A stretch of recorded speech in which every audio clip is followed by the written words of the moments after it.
Uhum. Acho. Exatamente, exatamente. Eu acho que muitas das vezes em que a gente observa situações de violação do direito à privacidade, do direito ao sigilo médico, ou até mesmo a denúncia, ela é orientada pela falsa ideia de que o médico está sendo colocado em risco se ele fizer o atendimento, se ele prestar o atendimento, se ele prestar o cuidado, né? Mas essa é uma falsa ideia.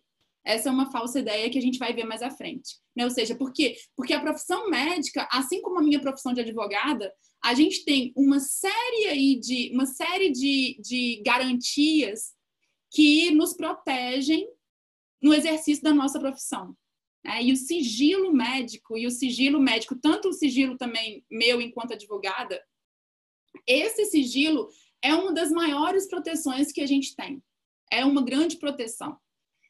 E ela é muito necessária. Então, eu acho que o que a gente pode gerar aí, a partir do momento em que profissionais da medicina começam a abrir mão dessa sua prerrogativa, porque é uma prerrogativa profissional, e a convocar o policial a participar do atendimento de saúde, na verdade, a gente está colocando em risco não apenas a pessoa que a gente está atendendo e violando os direitos dela, mas a gente está colocando em risco toda essa proteção que existe em torno da nossa categoria, porque a gente está validando uma prática contra a profissão que é ilegal. Se um policial exige estar presente, né, em princípio, em circunstâncias como essa que eu apresentei, é ilegal. Né? A pessoa não está sob custódia do Estado, a pessoa não está sob custódia policial, que seria um caso diferente, por exemplo. Se conduz uma pessoa que está cumprindo pena privativa de liberdade para o hospital, ainda naquele contexto, ou seja, o policial ele pode estar do lado de fora, ele vai estar esperando, mas essa relação médico e paciente, nem com relação a alguém que está sob custódia do Estado, pode ser violada. Né? Ou seja, o policial ele nunca vai participar do atendimento de saúde. Né? A menos que sejam circunstâncias muito, muito excepcionais. E ainda assim a gente pode discutir. Então, acho que é muito importante a gente pensar que, na verdade, ao fazer isso, o profissional está abrindo mão de uma prerrogativa que ele tem, né? Além de estar violando o direito da paciente de que ele está cuidando. Vamos fazer a segunda? Já está aí, né? A Laura já compartilhou. Já está no chat, isso.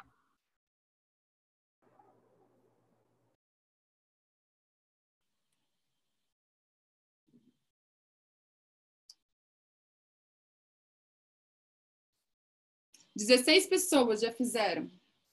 17.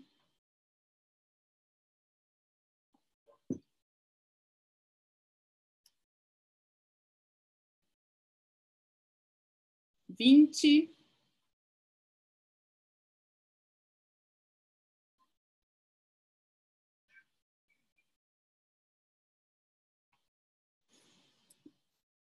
30.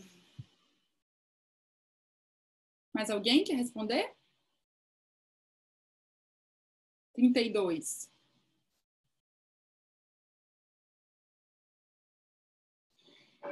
Bom, então, essa segunda foi: a sua paciente lhe relata ter induzido um aborto há 2 semanas e pede para fazer os exames necessários para saber que está tudo bem. Você, né? A primeira opção é: pede todos os exames necessários ao caso.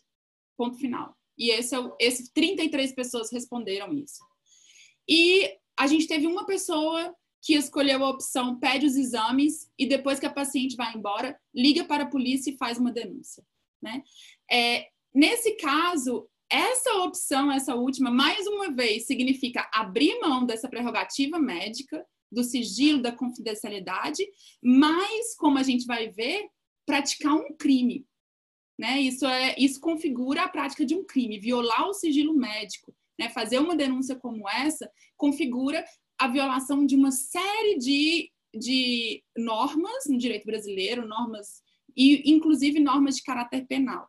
A gente vai ver que teve um caso recente julgado pelo Tribunal de Justiça de São Paulo, que eu vou mencionar mais à frente, que inclusive reconheceu, o Tribunal de Justiça de São Paulo, ele anulou toda a condenação criminal que havia contra a mulher em um caso de aborto, justamente porque aquela prova era uma prova ilícita, era uma prova ilegal.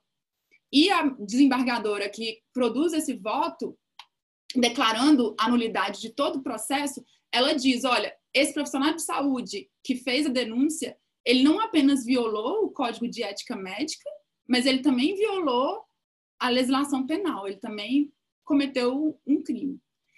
Então, eu acho que é muito importante a gente pensar, mais uma vez, e essa ideia de hoje, da gente refletir um pouco, né, quais que são os deveres do sistema de saúde e dos profissionais médicos, enquanto participantes, enquanto atores do sistema de saúde, e, por outro lado, o sistema de persecução penal e de persecução criminal, né? Que a quem cabe fazer, você tem determinados atores que são responsáveis por isso. Mas os médicos e profissionais de saúde, eles fazem parte de um outro sistema que se orienta por outros princípios.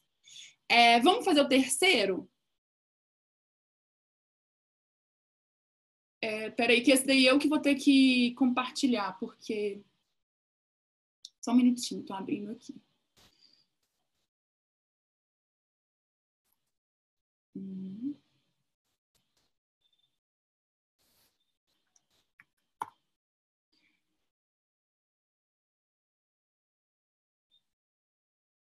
Eita, gente, desculpa, não é esse não.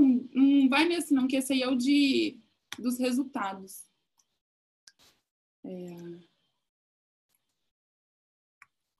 Agora sim.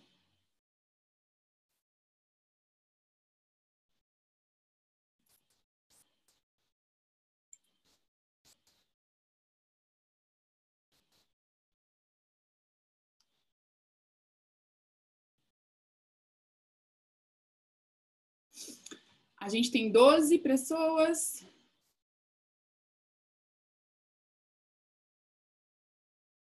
XIX.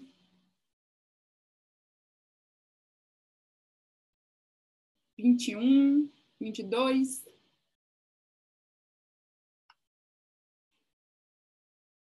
25. 26. Vou esperar até 30. 27.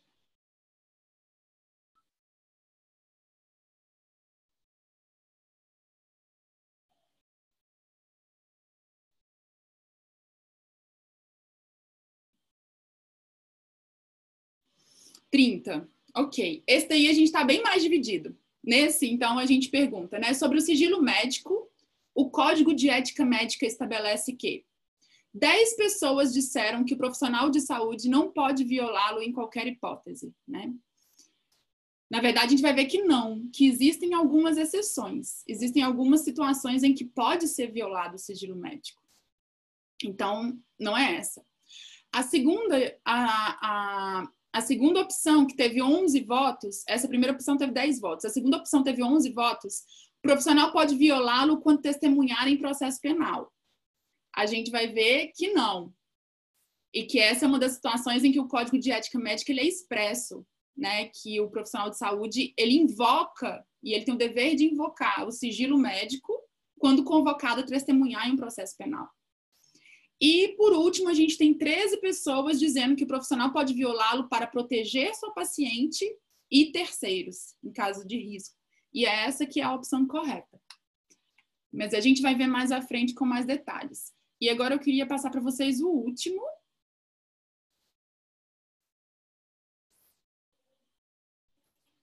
A Maria Lazzarini está dizendo que ela tem uma pergunta. Pode fazer a pergunta, Maria. Oi, Mariana, boa noite. Boa noite. Primeiro que eu estou amando essa discussão, eu gosto muito desse tipo de coisa. E a minha pergunta é a seguinte: a gente tem a oportunidade na faculdade de ter alguns debates semelhantes a esse que a gente está tendo agora. E tanto que essa última pergunta a gente já tratou em alguns lugares e eu acho muito legal reforçar ela sempre, porque às vezes trata de um modo geral e aí a hora que chega numa situação particular não sabe resolver. Mas, assim, em algumas situações, que vou usar o exemplo de um paciente psiquiatra que ele tem um desabafo durante uma consulta que quer cometer um homicídio. Você pode quebrar o sigilo nesse aspecto, porque isso é um crime. Eu quero saber, assim, eu sei que são situações diferentes, mas de um aspecto de fora, eu sendo uma pessoa que está julgando a situação, quando que eu posso falar, por exemplo, aquela outra pergunta de que eu vi que, acho que teve uma pessoa ou duas, não sei, que tinham respondido que chamariam a polícia caso tivesse um caso de abortamento. Quando que eu falo que esse crime foi passível de não chamar e o outro crime de homicídio foi passível de chamar a polícia? Quando que eu vou julgar um crime ou não? Ótima pergunta, porque na verdade não é o crime, não é porque é crime.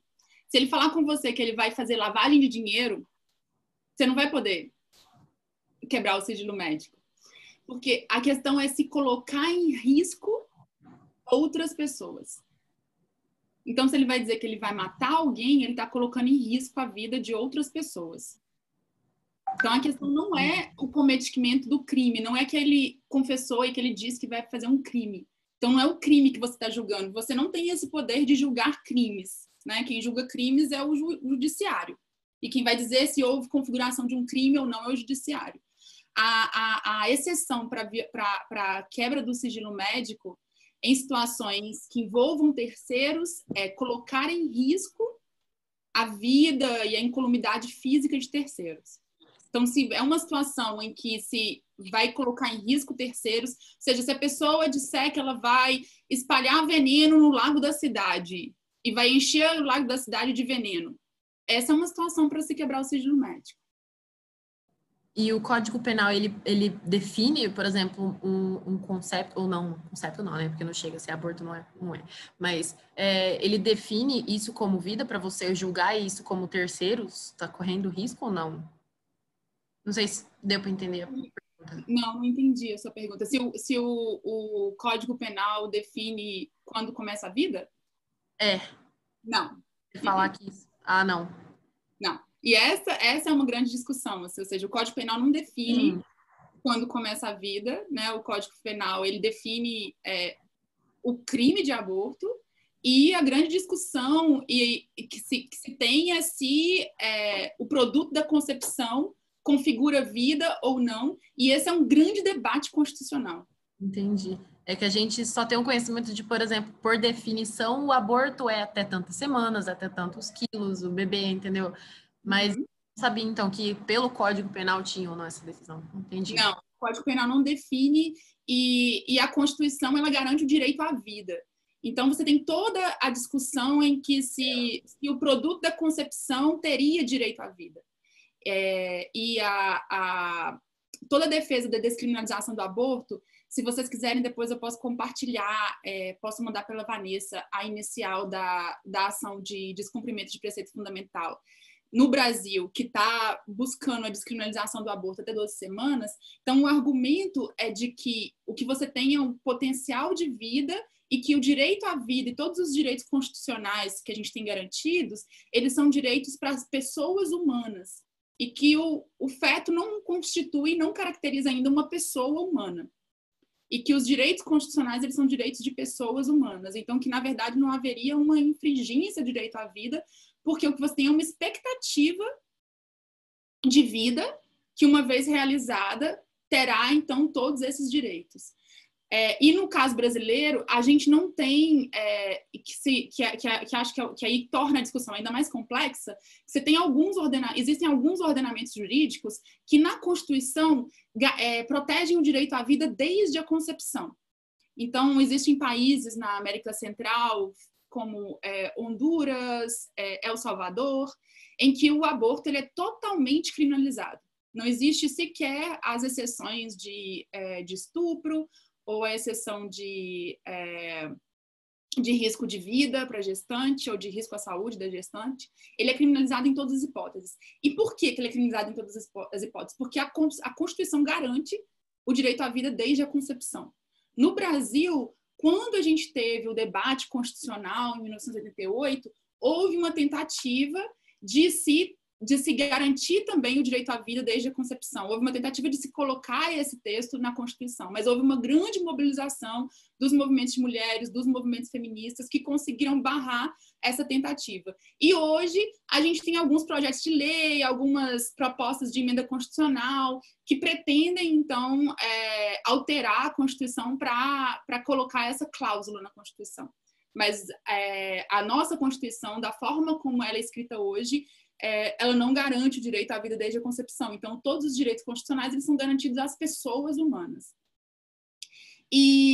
Mas é muito interessante que e a Corte Interamericana de Direitos Humanos, que é uma corte, né, que vincula todos os países da América Latina e do Caribe, que são signatários do Pacto de São José da Costa Rica, também já teve toda uma discussão sobre se haveria uma garantia à vida ou a garantia de direitos a fetos em um caso que eles julgaram sobre fertilização in vitro, que é muito interessante assim para vocês do ponto de vista de ética médica, né? Que eles discutem muito profundamente todo o debate sobre ética médica e se haveria direitos garantidos aos fetos resultantes de se pode haver descarte, o que deve ser feito. E o entendimento da corte, mais uma vez, foi esse também, essa ideia de que existe uma expectativa de direitos, mas que os direitos contidos no Pacto de São José da Costa Rica, eles são garantidos apenas às pessoas humanas. Acho que tá claro, Maria? Com certeza, ficou muito claro. Obrigada. Nada. Bom, o último, então, né? Eu passei o último? Né? A gente tá no quarto, não é? Já mandei. Isso é o quarto. Isso. Então, o quarto, a gente tem os padrões de cuidado em situação de abortamento incluem, né? Quais são esses padrões de cuidado? O primeiro é denunciar as pessoas suspeitas de terem feito um aborto. A gente teve 2 pessoas que votaram nesse, que disseram que isso é um padrão de cuidado em situação de abortamento. Esse não é um padrão de cuidado em situação de abortamento. Por nenhum código ético, por nenhuma guia e orientação, seja da Federação Brasileira de Ginecologia e Obstetrícia, seja da Organização Mundial de Saúde, seja da Federação Latino-Americana de Ginecologia e Obstetrícia, ou seja, nenhuma federação médica, nenhuma entidade médica diz que denunciar uma pessoa que seja suspeita de ter feito abortamento é parte do protocolo de cuidado e atenção pós-aborto em situação de abortamento. Definitivamente não é. Como a gente disse, na verdade, é uma violação do dever médico. 6 pessoas disseram que o uso de curetagem para terminar o aborto é um padrão de cuidado. Essa é uma discussão bem interessante, porque, na verdade, a curetagem ela é ainda um procedimento muito utilizado em toda a América Latina e Caribe, mas a curetagem, hoje em dia, ela é entendida tanto pela Federação Latino-Americana de Ginecologia e Obstetrícia, quanto pelos protocolos da OMS, como um procedimento já arcaico, um procedimento que é muito invasivo e completamente desnecessário. Ou seja, o próprio campo da medicina já produziu hoje protocolos e mecanismos e procedimentos que são muito mais adequados, menos invasivos, menos doloridos, que podem substituir a curetagem. Eu não vou dar aula de procedimento médico para vocês, porque, afinal, essa não é a minha área, mas dentre eles a gente tem, né, para se terminar um abortamento, você pode usar o medicamento, que é o método mais indicado hoje em dia pela Organização Mundial de Saúde e mesmo para protocolos do Ministério da Saúde que a gente tem no Brasil, ou o AMIL. E eu acho que essa é um entendimento que é compartilhado na América Latina e no Caribe, que as mulheres elas também pensam que a curetagem ela é necessária e muitas vezes elas buscam um serviço de saúde esperando e querendo que seja feita a curetagem, porque é um entendimento que vai se passando de boca a boca, mas é um entendimento equivocado. E, por último, a ideia do respeito à privacidade e à confidencialidade. Esse é, sim, um padrão de cuidado em situação de abortamento.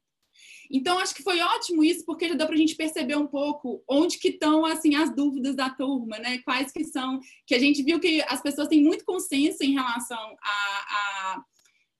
ao fato de que não se pode violar o sigilo médico, mas existe uma certa dúvida em torno de quais são os limites, onde que está aí as zonas cinzentas. E em relação aos padrões de cuidado também, acho que a gente teve 2 votos no primeiro, 6 no segundo, da curetagem, e 25 no segundo. Mas eu acho que existe um compartilhamento aqui do grupo de um certo consenso em relação a padrões e em relação às normas, tanto legais quanto as normas éticas de cuidado no abortamento e no pós-abortamento. Então, vamos continuar com a apresentação. Pode passar, Vanessa, próximo, por favor. Bom, eu queria introduzir um pouco o conceito de violência obstétrica, porque eu acho que esse é um conceito muito poderoso e que é muito interessante que, normalmente, os conceitos eles são produzidos na academia, são produzidos por acadêmicos, por estudiosas, né, nos campos profissionais, e os movimentos sociais depois se apropriam desses conceitos em suas lutas. Com a violência obstétrica foi o contrário que aconteceu. O conceito de violência obstétrica é um conceito que surge das mobilizações feministas nos anos 90, que vincula, né, e que se utiliza da oportunidade de que os debates que já vinham acontecendo desde a década de 70 sobre violência de gênero e violência contra a mulher, se vinculando a esse debate, identifica essa forma específica de violência que acontece no atendimento de saúde, especialmente nas situações de parto e gestação. Então, é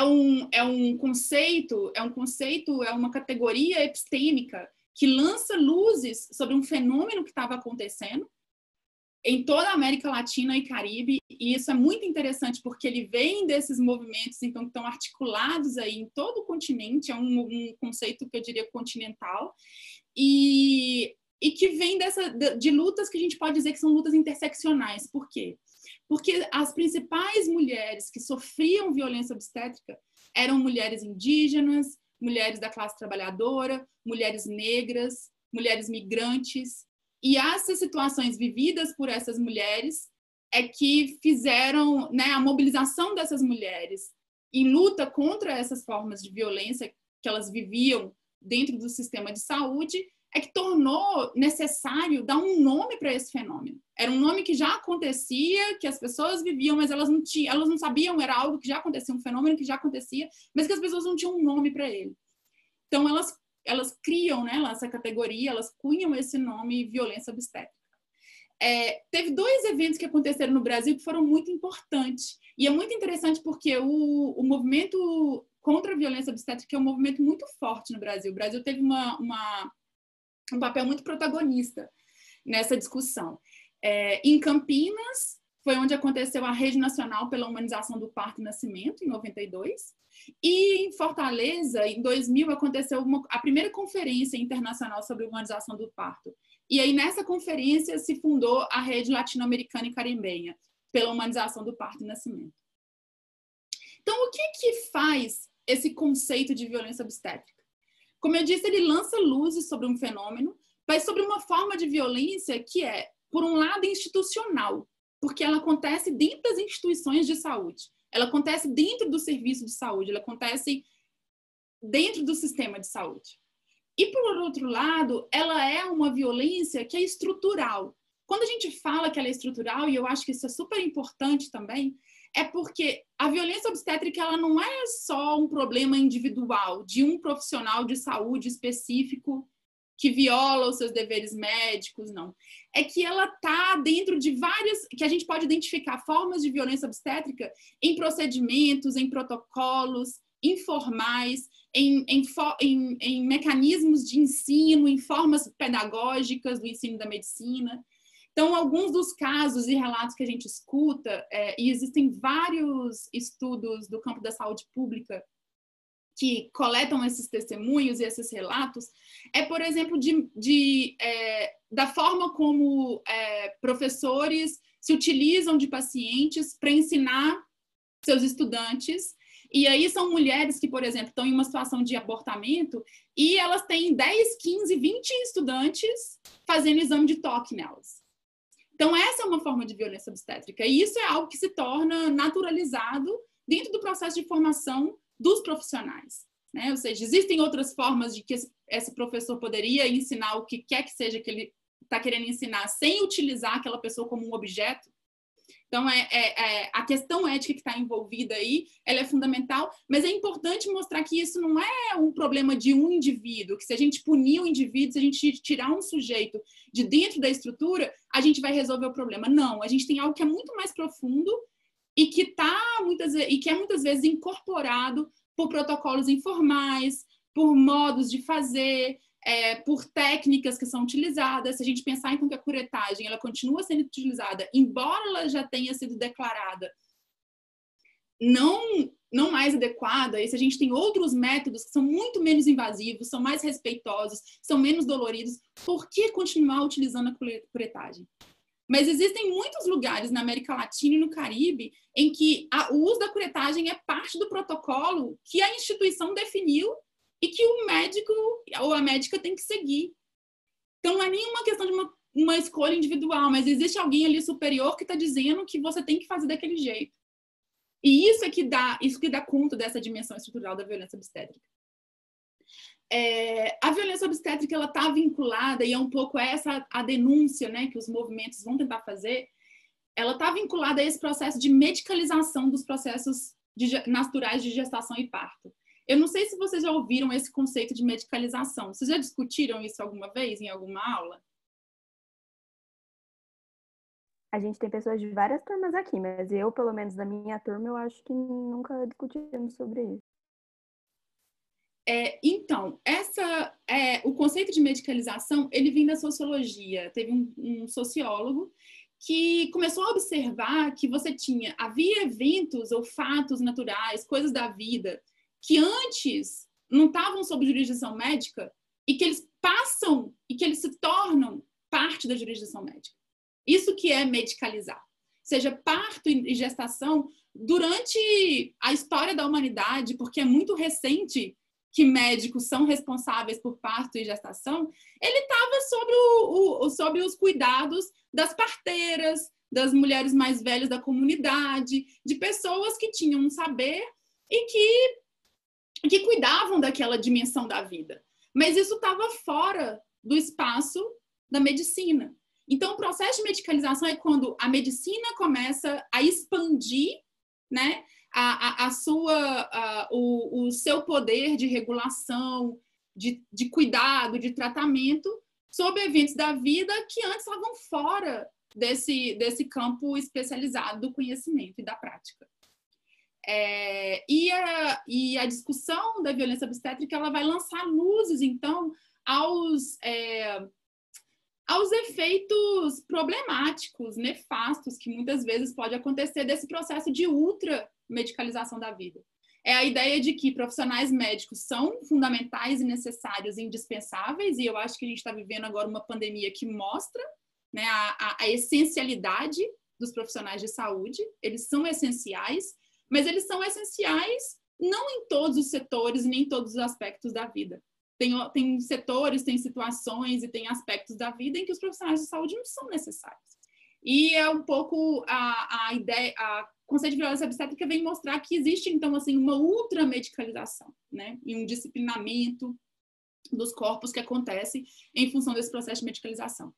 E a violência obstétrica, ela serve para nomear a violação de direitos que acontece da medicalização, que acontece como resultante da medicalização desses processos naturais de gestação e parto.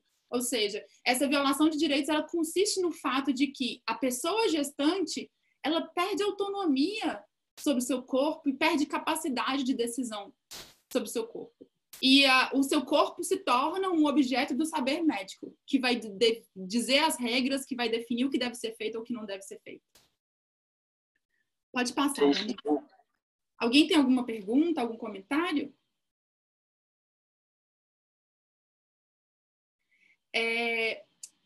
A grande questão é, como vocês viram, eu falei muito em parto e gestação. Então, durante todo esse período da década de 90 e dos anos 2000, o conceito de violência obstétrica ele foi muito desenvolvido e largamente desenvolvido. No Brasil, hoje a gente tem políticas públicas de humanização do parto, né, políticas nacionais de humanização do parto, a ideia de que houve uma grande passagem, né, da cesariana para o parto normal, e hoje o parto normal ele é o método preferencial, né, e as pessoas elas são instigadas a buscarem o parto natural. Então, toda uma discussão sobre o uso indiscriminado das cesáreas. Toda essa discussão aconteceu em torno de parto e gestação. E praticamente nunca se falou da violência obstétrica no contexto de abortamento. Então, é algo muito recente se dizer que a violência obstétrica também acontece em processo de abortamento. Isso é algo muito recente, também fruto de mobilização de organizações, grupos, movimentos feministas e de mulheres e de pessoas gestantes, pessoas com capacidade de gestar. É algo muito recente e ainda muito novo. A gente teve um processo é muito interessante perceber como que essa movimentação, do ponto de vista da sociedade civil, produziu transformações nas instituições em todo o continente. A Venezuela foi o primeiro país a reconhecer a violência obstétrica em sua lei, a lei que combate todas as formas de violência contra as mulheres, em 2007. E desde essa primeira legislação que foi produzida na Venezuela, vários outros países acompanharam. Então, no Uruguai, você tem uma legislação que reconhece violência obstétrica, na Bolívia, no Panamá, Argentina, no México você tem uma lei geral e além da lei geral você tem várias leis estaduais. Então existe uma série de países em toda a América Latina e no Caribe que hoje reconhecem, do ponto de vista legal, e nomeiam a violência obstétrica como uma forma específica de violência de gênero. Mas apenas a Argentina menciona a situação da violência obstétrica que acontece em abortamento. Então, ainda é muito invisível essa forma de violência obstétrica ou a violência obstétrica no abortamento.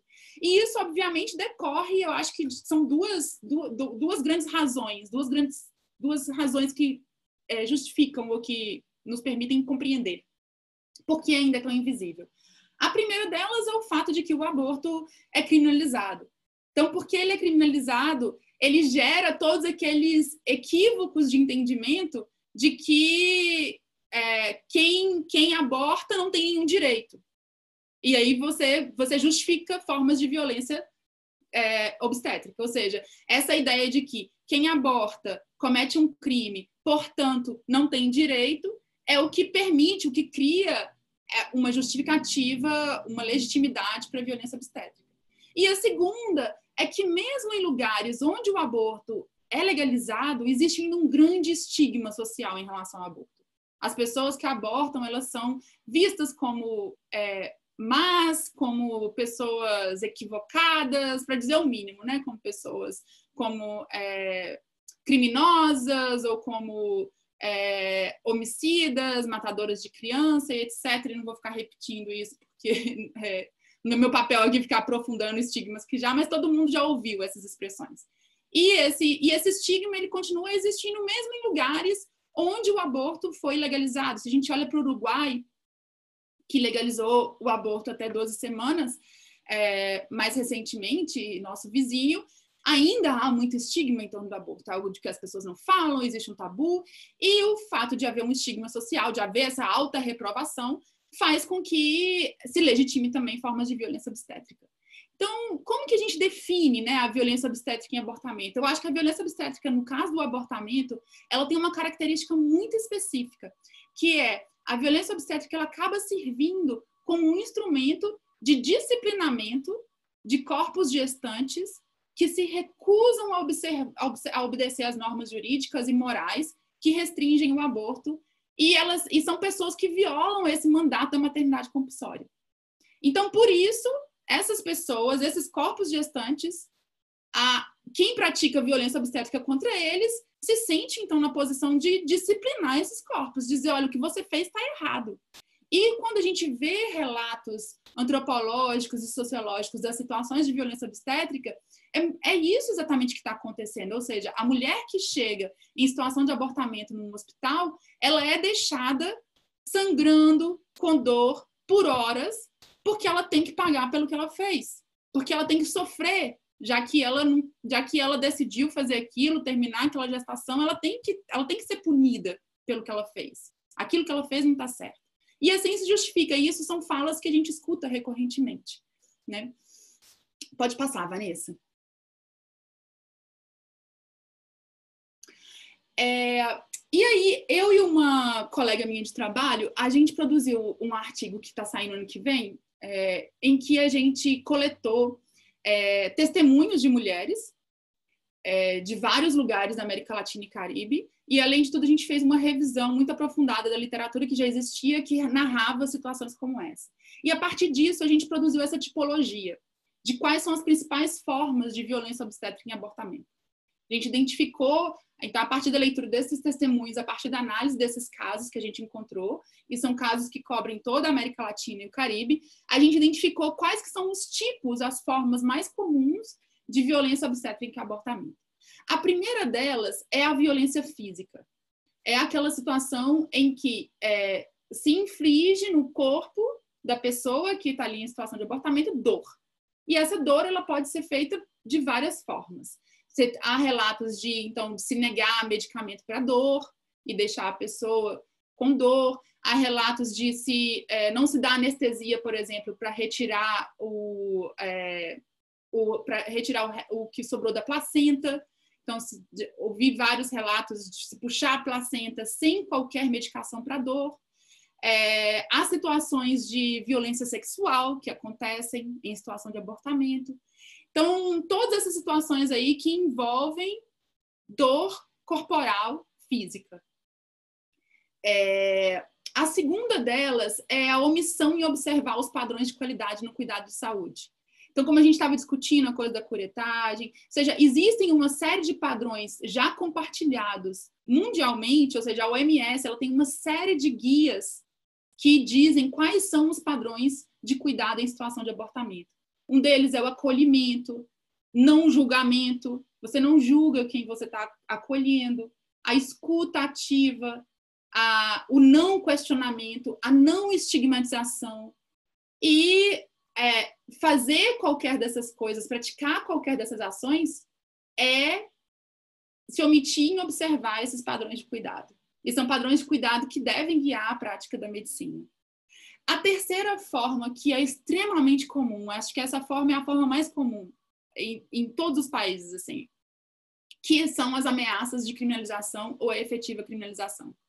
Então, essa semana mesmo eu estou acompanhando um caso de uma pessoa que chegou em situação de abortamento, o médico que a atendeu começou a suspeitar e aí começou a ameaçar e a pessoa acabou contando, ele chamou a polícia, ela estava em uma situação que ela precisou de atendimento na UTI e ela ficou algemada à cama em que ela estava por 2 dias. Até que chegou uma advogada e que entrou com um pedido de habeas corpus e etc, etc. Então, essas situações em que mulheres são algemadas à cama, em que mulheres elas não recebem o atendimento, a não ser que elas admitam que tenham cumprido, que tenham cometido crime, é muito comum. Além de situações em que profissionais médicos chegam ao ponto de testemunhar nos processos criminais.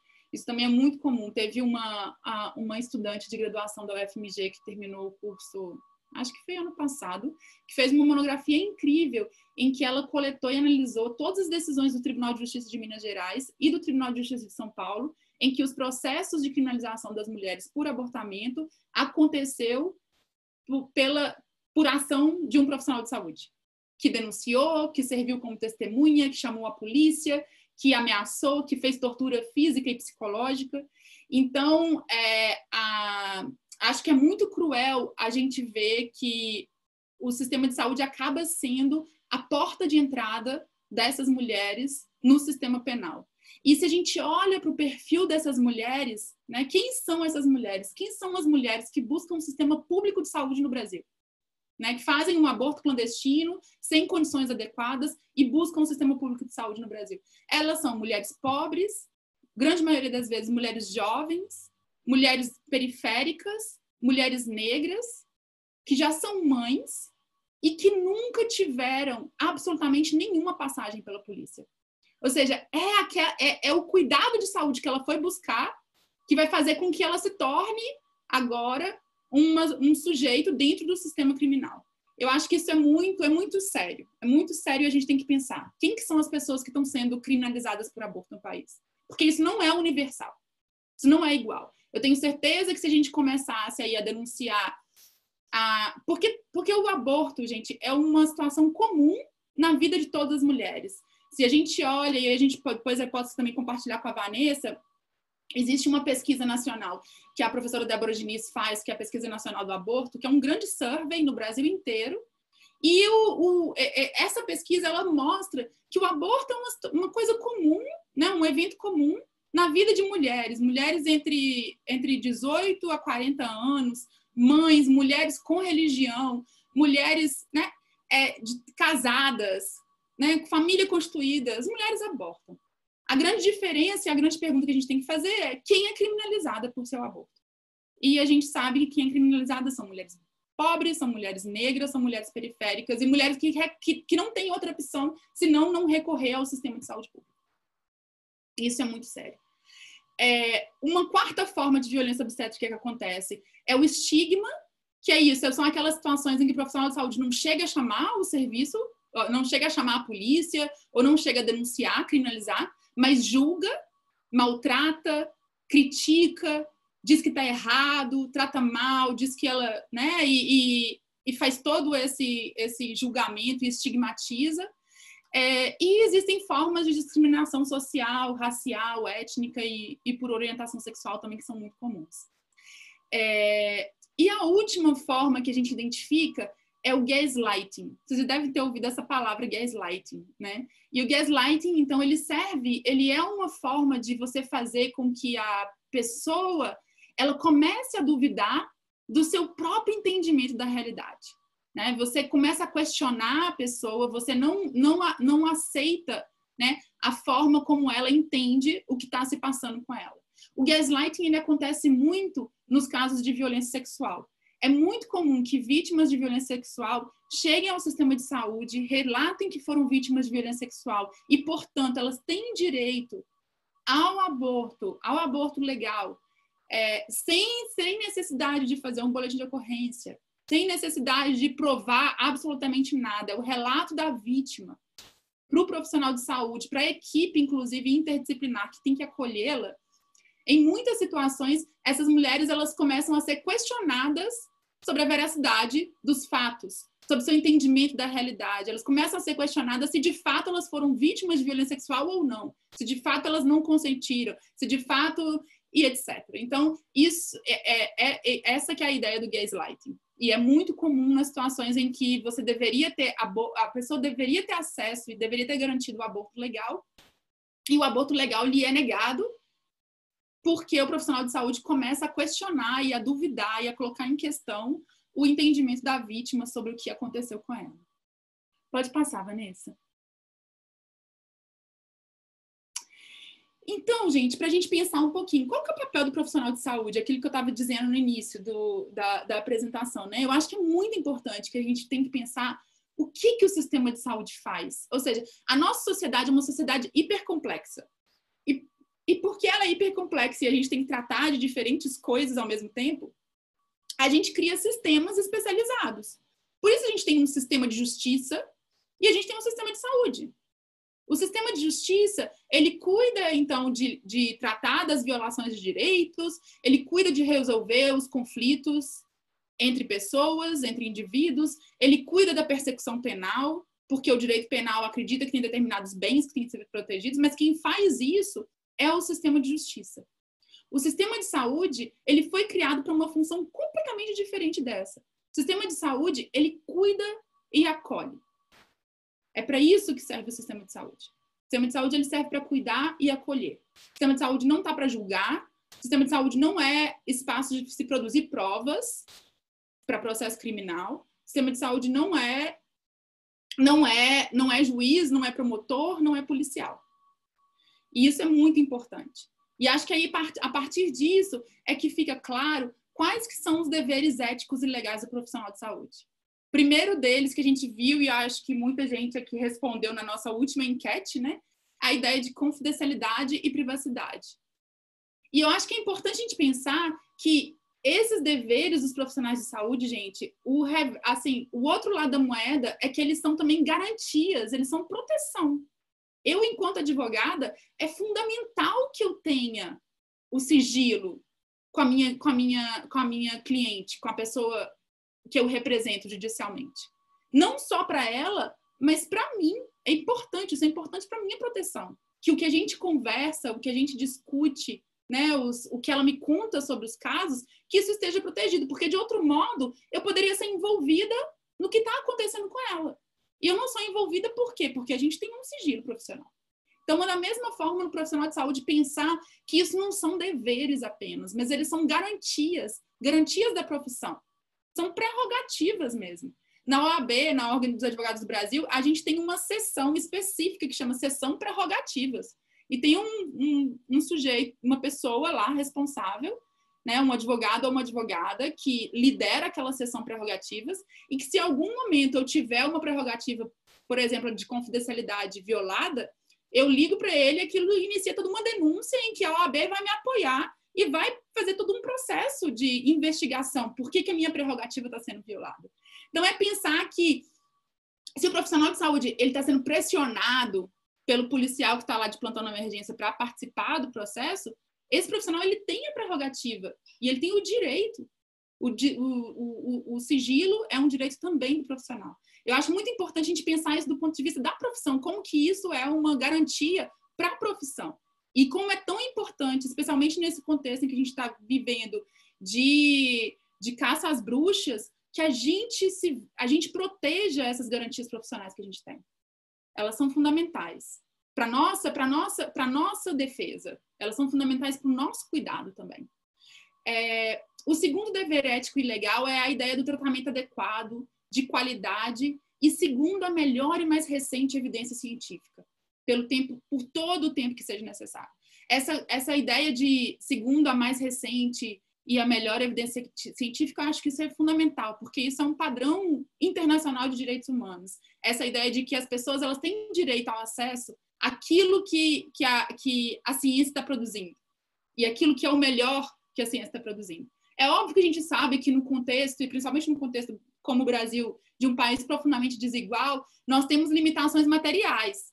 E ninguém está dizendo aqui que as pessoas vão ter que dar um jeito de se tornar algo que a gente não tem disponível no contexto do atendimento. Mas é buscar sempre no contexto do atendimento em que você está localizada ou localizado, que você busque aquilo que é o melhor que você pode fazer naquele contexto.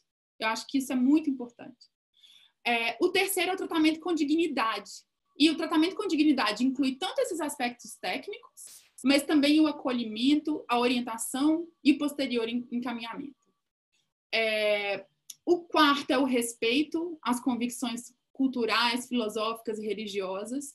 E isso, de novo, eu acho que, para além de ser um dever do profissional para com o paciente, por outro lado, também uma garantia do profissional. A gente vai ver mais à frente a ideia da objeção de consciência, que é essa ideia de que o profissional também tem o direito de ter respeitado a sua convicção filosófica, cultural, religiosa.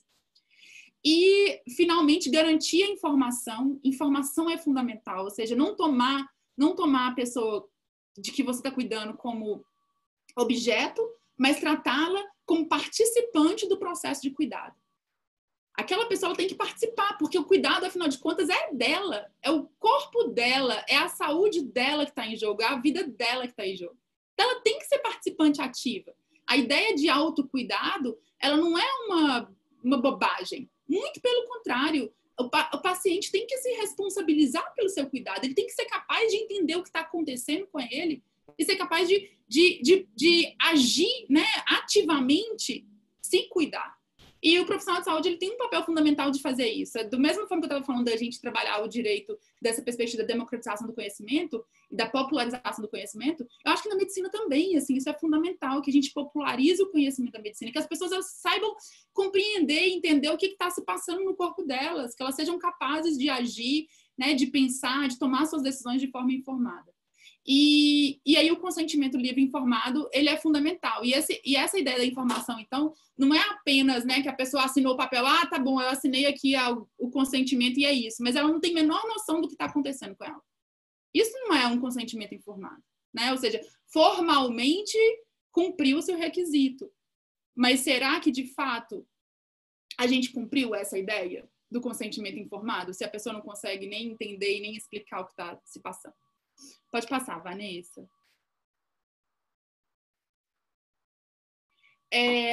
Para falar um pouquinho sobre o sigilo médico, gente, a gente já discutiu um pouco, mas o que diz o Código de Ética Médica, né? Primeiro, que o sigilo deve ser guardado sobre todas as informações que você tiver todas as informações que você adquirir em função do tratamento, do cuidado que você está prestando. Isso é um princípio fundamental no Código de Ética Médica.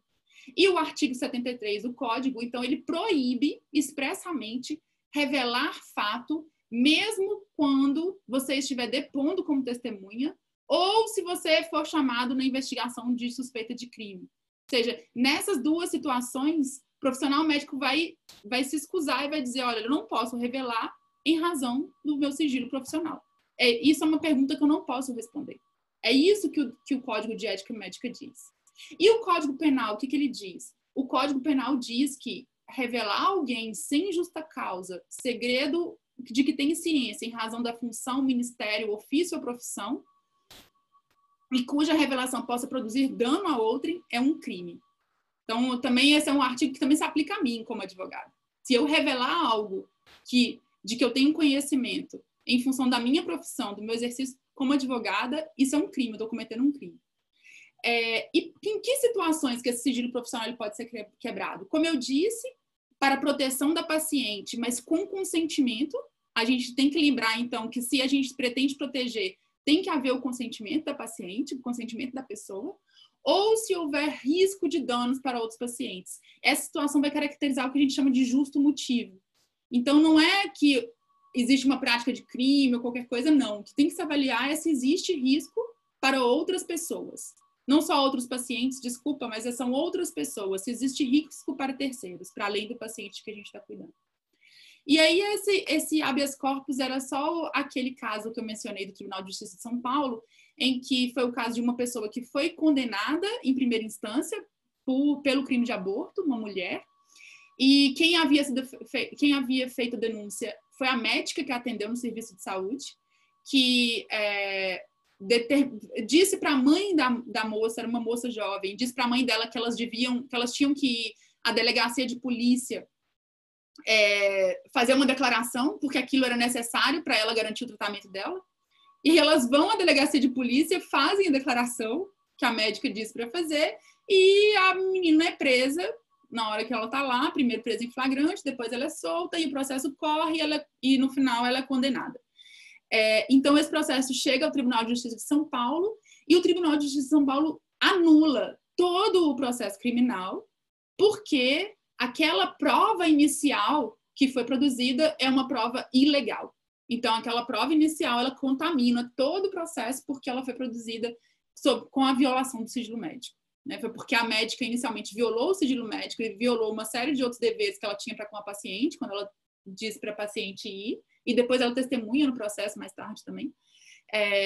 Então, ela violou. E aí, esse habeas corpus é muito legal porque ele cita todas essas diferentes normas, ele faz toda uma discussão sobre o que significa o sigilo médico, né? E qual que é o papel do ponto de vista da ética. E eu posso mandar também para a Vanessa, se vocês depois quiserem dar uma olhada. Pode passar, Vanessa. E tô acabando, gente, esse é o último. Aí eu só queria falar dessa outra coisa, que é algo que a gente escuta muito, né? A objeção de consciência. O que é a objeção de consciência? E é um debate que é muito recorrente no campo quando a gente está falando sobre aborto. O que diz o Código de Ética Médica é que é direito do profissional recusar-se a realizar atos médicos que, embora permitidos por lei, sejam contrários aos ditames da sua consciência. Então, é muito comum que você tenha objeção de consciência em relação à situação de quando o aborto é legal. Então, a pessoa chega no serviço para fazer o aborto legal, o médico que está lá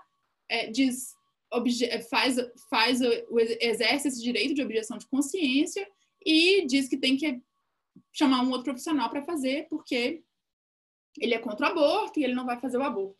Esse é um direito do médico, né? É um direito do médico inclusive em várias legislações, como no Uruguai, agora na Argentina, que estão discutindo a legalização, em todas essas legislações, nas legislações que têm agora regulado o direito ao aborto, elas regulam também o direito à objeção de consciência.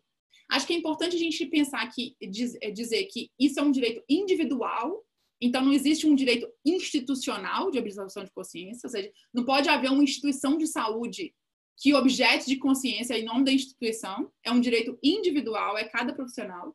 E é só lembrar que a objeção de consciência, na verdade, ela surge dos movimentos pacifistas de pessoas que começaram a objetar de consciência para não participar de guerra, para não servir no serviço militar.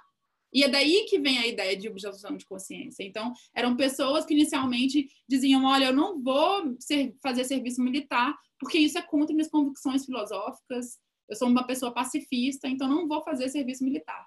E é desse contexto que se transplanta a ideia de objeção de consciência para o contexto do trabalho médico. Mas existem situações em que a objeção de consciência não pode ser invocada. A primeira dela é quando não exista outro profissional na instituição para realizar o atendimento. Ou seja, então a própria instituição ela tem que mapear e saber quem são os profissionais ali que são capazes de prestar o atendimento e quem não pode e quem não quer prestar o atendimento, quem exerceu o direito de objeção de consciência, para garantir que o atendimento continue sendo prestado.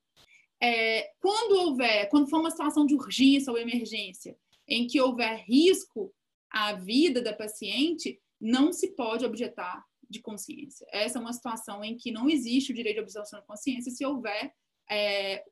for uma situação de emergência com risco. E que é muito parecida com a última, que é quando a recusa pode trazer danos à saúde e risco à vida. O que pode acontecer se não se prestar o atendimento em situação de emergência, em situação de urgência, em situação de risco? Isso pode caracterizar o crime de omissão. Existe um crime no Código Penal que é omissão de cuidado, e o crime de omissão ele pode acontecer, então, se o objetor de consciência se nega a prestar um atendimento que é fundamental, que é essencial, que é urgente e necessário.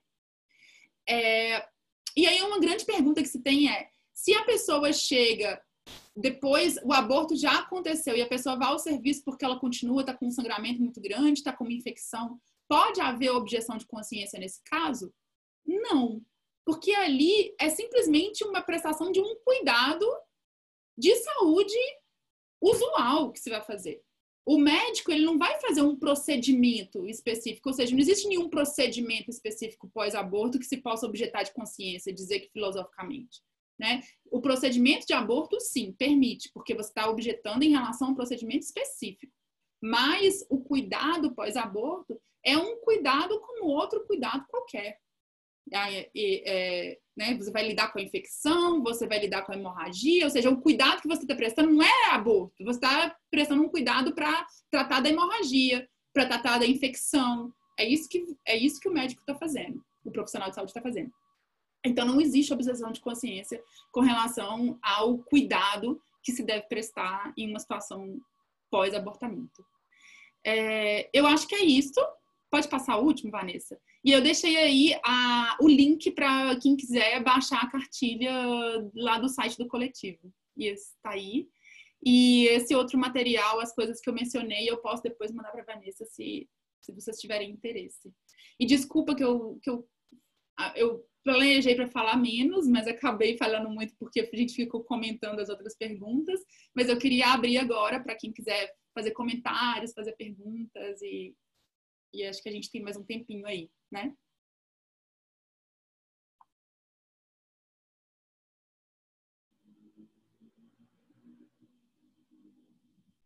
Mari, eu vou começar então fazendo as perguntas. Tá. Primeiro, por favor, pode mandar tudo que você tiver pra gente, é muito bom. Segundo, na verdade eu tenho algumas dúvidas. Uhum. A gente sabe que existiu agora uma portaria, né, que a Damares queria passar em relação a alguns procedimentos que deveriam ser feitos antes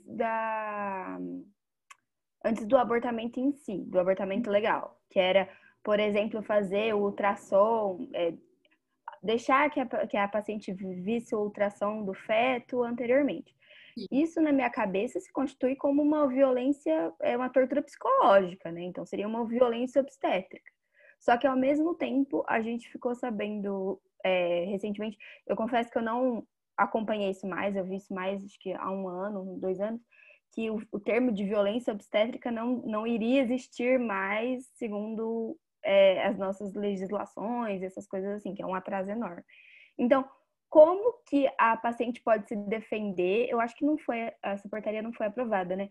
Mas se alguém quisesse processar, como que a pessoa pode processar contra essa instituição, esse médico, seguindo essa parte de tortura psicológica e violência obstétrica? Uhum. Ótimo, não. Que bom que você trouxe essa portaria, porque, na verdade, de fato, houve a edição de uma primeira portaria, que era 2282, e que previa além dessa exigência de que o profissional de saúde deveria dizer para a mulher que, se ela quisesse, ela poderia ver o ultrassom, então dá a opção para ela para ver o ultrassom. Além disso, o profissional de saúde deveria comunicar à polícia o fato de que tinha feito o atendimento de uma situação de aborto legal em caso de violência sexual. Então, embora a portaria não coloque a exigência do boletim de ocorrência, ela coloca a exigência da denúncia obrigatória, de exigir que o profissional de saúde informe informe o sistema criminal, o sistema de justiça, que foi feito um atendimento em uma situação de violência sexual.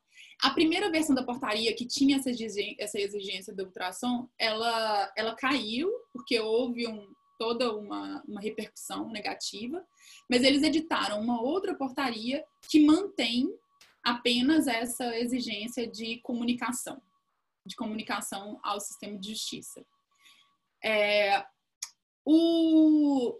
Foram vários partidos se reuniram e entraram, são 5 ou 6 partidos, eu acho, que se reuniram e eles ajuizaram uma ação de descumprimento de preceito fundamental, para dizer que essa portaria ela é inconstitucional. Por quê? Porque a portaria ela viola exatamente o direito da privacidade e intimidade, tanto da pessoa que está recebendo um atendimento, mas também a prerrogativa profissional do sigilo médico. E, para além disso, aí a gente vai falar um pouco de juridiquês, né? Mas, assim, o que é uma portaria, né? A portaria, ela nunca pode criar barreiras, exigências, empecilhos, requisitos que não estejam expressamente na lei.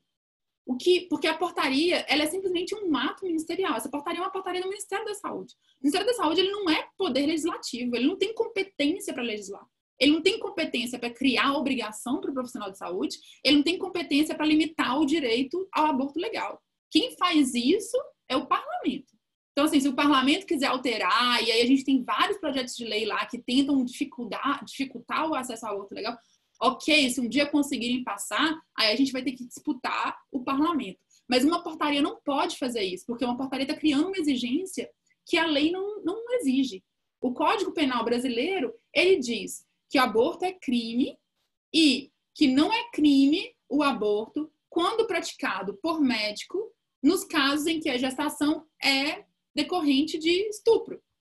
Então, esse artigo da lei é o artigo que autoriza o profissional de saúde a garantir o acesso ao aborto legal e que garante, então, que aquele aborto ele não constitui crime, porque a lei ela excepciona, ela diz, olha, quando for praticado por médico em caso de gestação decorrente de estupro, não é um crime.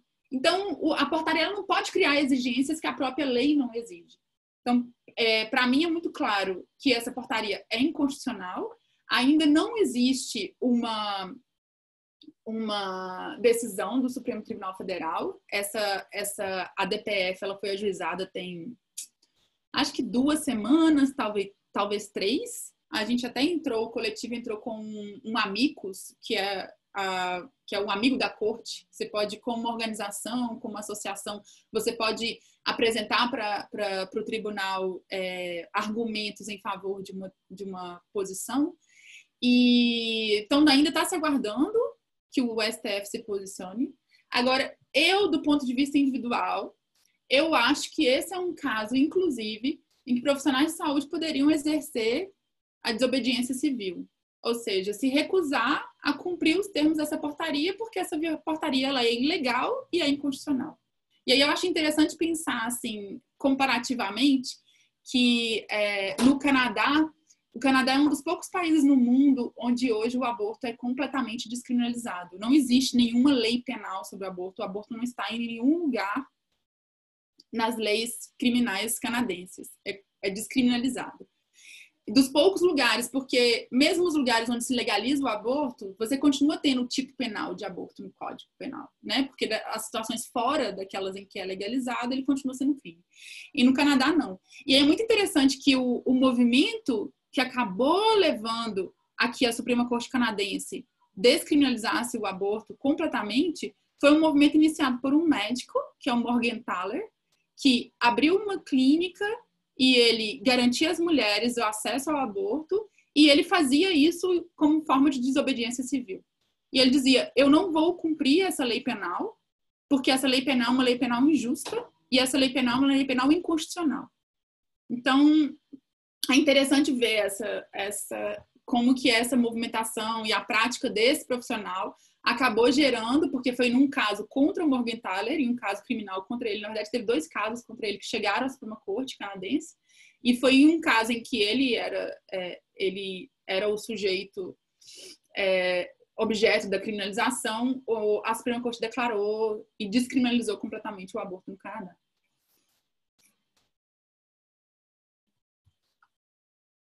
Muito obrigada. Eu também tenho uma dúvida, que eu acho que cabe muito na realidade que a gente vive aqui. Por exemplo, em situações que o aborto é legalizado, aqui no Brasil mesmo, o médico é a favor e gostaria, assim, a favor e realizaria. Mas a instituição para a qual ele trabalha, por exemplo, algum hospital, pode ser contra e demitir ele, e aí cabe ele processar a instituição, alguma coisa assim? Sim, como eu disse, a objeção de consciência, ela é individual, ela é um direito do indivíduo.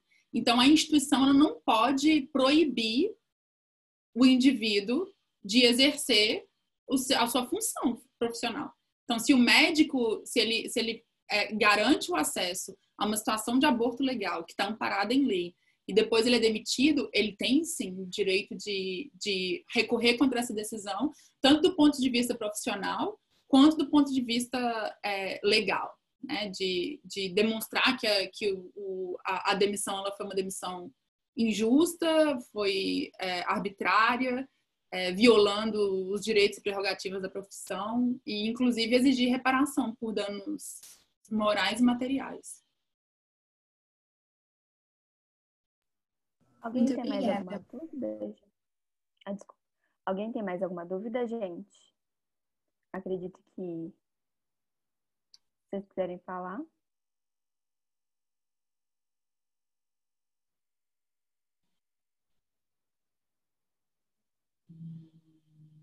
Eu acho que é isso, então, Mari. Você tem mais alguma coisa que você possa queira compartilhar com a gente?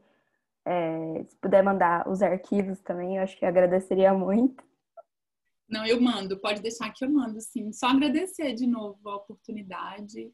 E bom, e se vocês tiverem comentários, quem não quis falar aqui, mas tiver comentários sobre o conteúdo, ou mesma forma, assim, eu acho que a gente está vivendo agora um momento de mudança estrutural de como a gente faz. Seria outra coisa se a gente tivesse essa oficina ao vivo e todo mundo interagindo. Então, se vocês tiverem comentários de como melhorar, de como fazer isso mais participativo, ou partes que não estavam muito claras, que vocês acham que a linguagem não está muito acessível, aceito que vocês me mandem críticas e sugestões, que vai ser ótimo. A Laura comentou aqui que foi muito bom e muito esclarecedor. E eu acho que esse é o sentimento que todos nós sentimos. Eu queria agradecer muito a sua presença, em nome do Centro Acadêmico Selador de Prata e em nome das mulheres mesmo que fazem parte. A gente tem um coletivo feminista também na faculdade, então eu acredito que muitas das pessoas que estão assistindo aqui também fazem parte do coletivo, e foi muito bom ter essa visão mais de lei, que a gente numa faculdade de medicina não tem tanto código penal, até mesmo esclarecer mesmo o código de ética médica, que às vezes a gente não consegue ver, assim, né, transparentemente. Então, muito obrigada, Mari, foi ótimo. Obrigada a vocês, gente. E qualquer coisa precisando, enfim, tiverem dúvidas, pode mandar. Se tiver mais à frente alguma outra coisa que vocês queiram fazer juntos, o coletivo está sempre à disposição. Muito obrigada. Gente, lembrar para vocês que o formulário de presença já foi enviado nos comentários para vocês responderem até agora, o final da noite. Eu queria agradecer a presença de todos e muito boa noite. Boa noite, gente. Tchau, tchau.